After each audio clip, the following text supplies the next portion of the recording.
But before I tell you all that good stuff, let me tell you the more down times in my life. Obviously, it was difficult for my parents, but it was also difficult for me. When I went to school, a lot of kids teased me.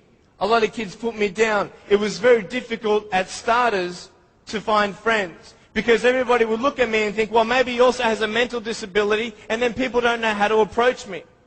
But my parents encouraged me to speak with people.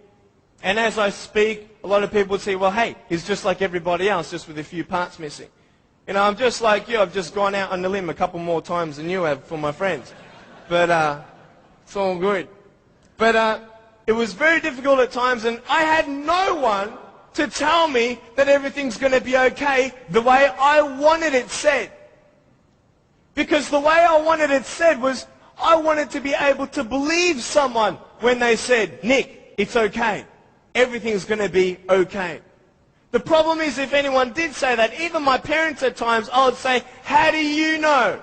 How do you know how it feels to be in my position? You don't even know the future. How can you say that I'm going to have a good life? You cannot. Last January, within 3 weeks, 3 of my family members died. January 2005, my uncle, my grandfather, and one of my cousins. The day after my grandfather was buried, my uncle, 53-year-old man, had a heart attack, died. 5 days before he died, he was at the doctor's and everything was fine. What can you tell me to encourage me? Can you tell me anything? Only if you've been through it. And this is what I'm here about. I want to tell you, I was depressed. I had suicidal thoughts at the age of 8. I had this massive list of all the things that I couldn't do and I'll never have in life. I never thought, you know, I'll get married. Who'd want a husband without arms and legs? And I thought, even if I ever did get married, I'm not going to be even able to hold my wife's hand. I'm not going to be able to dance with my bride on our wedding night. I used to hate going to public parks and seeing fathers throwing up their kids in the air and sometimes dropping them. You know, I won't have that intimacy with my sons and my daughters. And I couldn't do this and I couldn't do that. And no one had any answers. And I thought I was the only one in such a predicament. What happened? What changed? The first thing I got you to write down was perspective. How you see your life is the first key. Who are you? And where are you in life? This is the first question I want to ask you. Even though the world can look at me, they can say, well, a guy having no arms and no legs, his potential is not unlimited, but limited. His potential, just because he has no arms and no legs, humanly speaking, in our logic, he's not going to be as successful as everybody else. Really? Why? Because of his disability. Really? What is a disability? Have you ever thought of that? A disability. I'll tell you what a disability is. Something that would hinder you to achieve something. Now, just because I have no arms and no legs, it doesn't mean that I can't be successful. It doesn't mean that I can't do a business degree like I've done, a Bachelor of Commerce in Financial Planning and Accounting. That didn't stop me. Then what really stops you? Your mind. The way you see your life and where you are going will determine how successful you will be in life.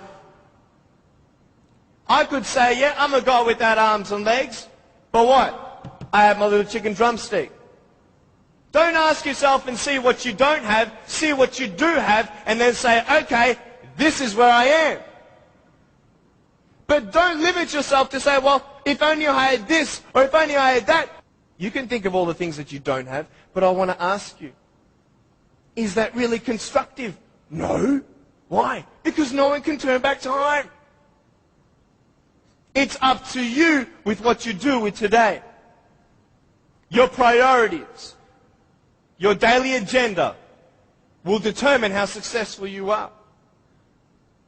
You want to know something? I started to be thankful. Thankful? Why, Nick? How could you be thankful? My mum showed me a newspaper article of a young man who had a disability, not similar to mine, but it was also unexplained medically. And I thought, you know what? I'm not the only one with something to bear. But I'm telling you, this perspective is everything. Giving yourself enough credit. Write this down. Give yourself credit. Even if the whole world told me that, Nick, you have no arms and no legs, you're not good enough, you're not going to reach your fullest potential, and even if you do, it's not going to be compared to anybody else's potential because you have no arms and no legs. Even if the whole world has that discouragement on you or their view on you, you don't have to believe them. You get it? You don't have to believe others' opinions. Because it's just an opinion. If a doctor comes to you and says, hey, I'm sorry, you've got cancer. What are you going to do? Get a second opinion. Right? Why? Because you want to make sure that he's right. You want to know exactly how much you have to live and what's going on. Well, why not get a second opinion when people put you down? Why not get a second opinion when your family thinks you're dreaming? Tell him he's dreaming.